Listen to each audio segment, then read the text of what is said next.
তো গাইজ আমরা এখন যাবো জলেশ্বর মন্দিরে, সেই জন্য আমার বন্ধুকে ডাকতে যাচ্ছিলাম।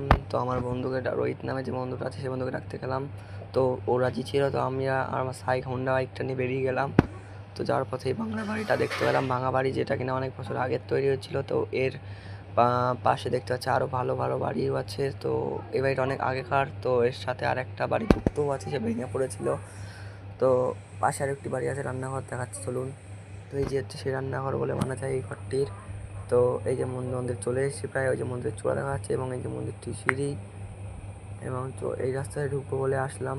তো কিছু দূর মানে যাচ্ছি, রাস্তা দিয়েই ভাবলাম, তো কিছু দূর যাওয়ার পর দেখি মন্দিরের গেটটা বন্ধ আছে। তো আমি ভাবলাম মন্দিরের গেটটা আমরা তাহলে ওই সাইডে যাই। তো এই সাইডে আমরা এখন যাবো। তো দেখতে পাচ্ছি কত বড় পুকুর। তো সাইডে যাওয়ার পরে এই একটি মন্দির নতুন তৈরি হচ্ছে। তো মন্দিরটার নাম কি সেটা হয়তো আমি জানি না, কিন্তু নতুন মন্দির, খুব সুন্দরই হবে হয়তো।